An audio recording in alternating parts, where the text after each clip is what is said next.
They are the Earth's ancient pathfinders, living cathedrals of the natural world, giants of grace and sacred wanderers who carry the memory of landscapes within.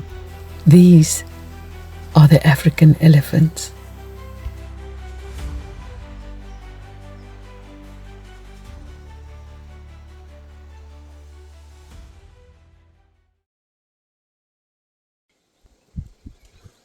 My life revolves around elephants, and whenever there is an opportunity to learn more about them, to witness their world, and to understand their ways, I never let it pass, no matter where it leads me. Currently, I am fortunate to spend time with a unique group whose behavior contrasts sharply with the herds I usually follow, offering me yet again a fascinating view into the diversity of elephant life.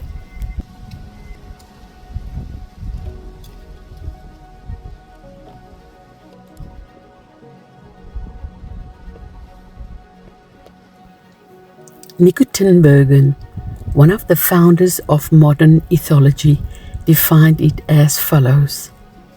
Ethology is interviewing a species in its own language, and that is exactly what I'm trying to achieve.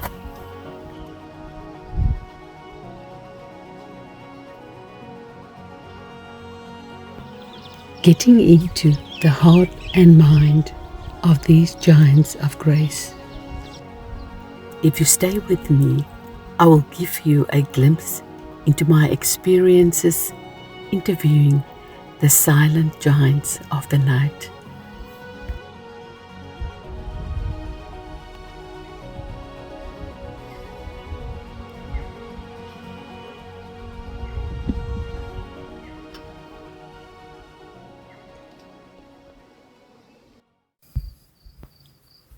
They move when the world is asleep, silent shadows crossing the moonlit savannah, elusive wanderers who have learned that safety lies in darkness.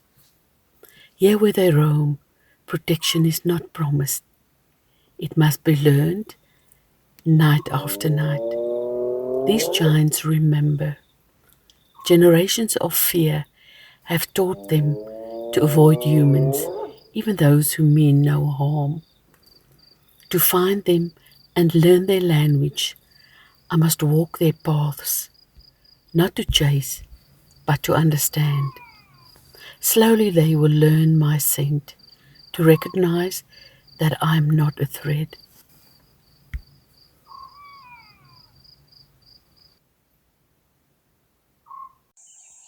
At first light, I follow their tracks.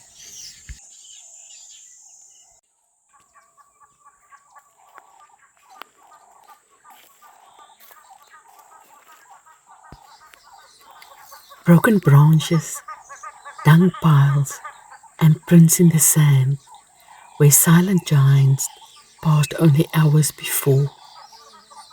The ground tells their story, and sometimes the air still holds their scent. To truly know them, you have to walk for hours, days, and weeks, gently, without rush and noise.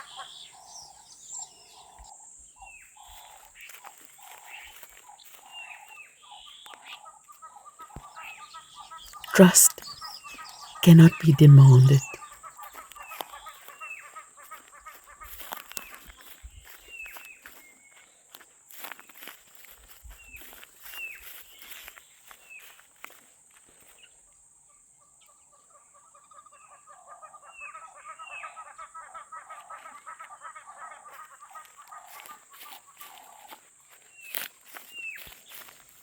Each track is a signature. The pattern in the print, the weight of the stride. Together, they whisper who walked here.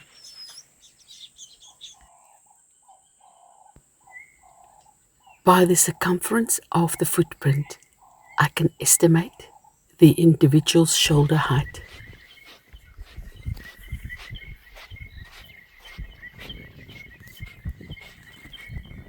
And confirming evidence will present with the height of scratch marks in the area.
Their dung tells some more stories.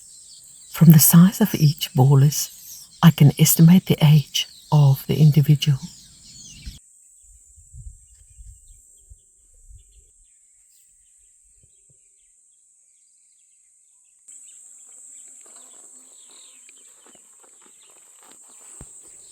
The adults and elders leave coarse remains, while the young leave well-chewed, fine remains.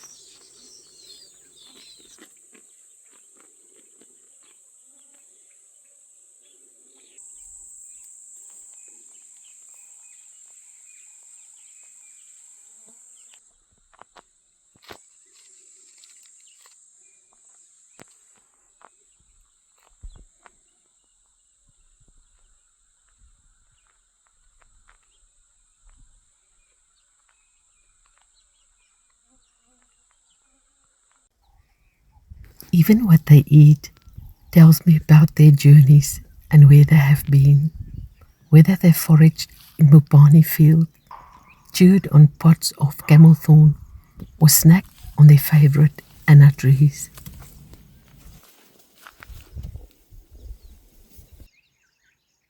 So often I am amazed by their determination to get to the medicinal wild chestnut, growing high up on koppies between massive boulders.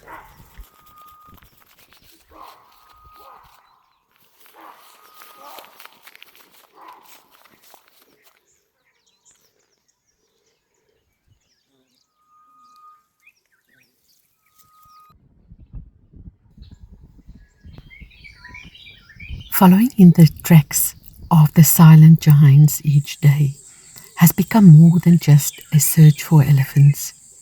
It is a journey into the heartbeat of the wild itself. As I move quietly through their world, I'm gifted with encounters beyond the ones I seek. The bush reveals its other wonders, creatures great and small, each with their own stories, their own silent wisdom.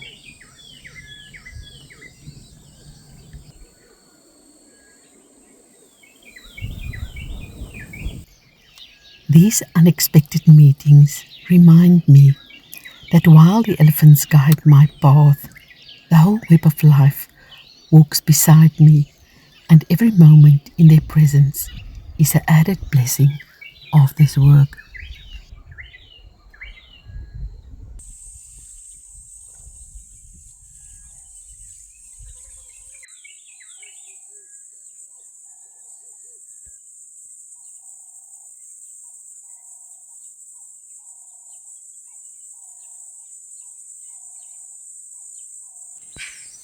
Here, for the first time in my life, I could see one of the smallest antelopes in Africa, the Damra dik-dik.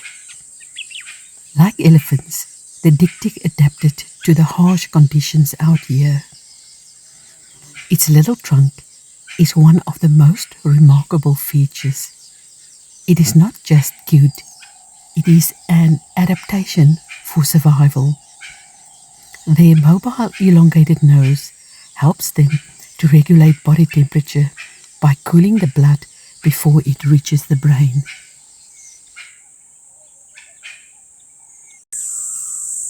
As one spends more and more time in nature, one learns to read the morphic fields. And one day, I just had the gut feeling where these elusive sacred wanderers would be found. Maybe luck was on my side. I don't know. But they came.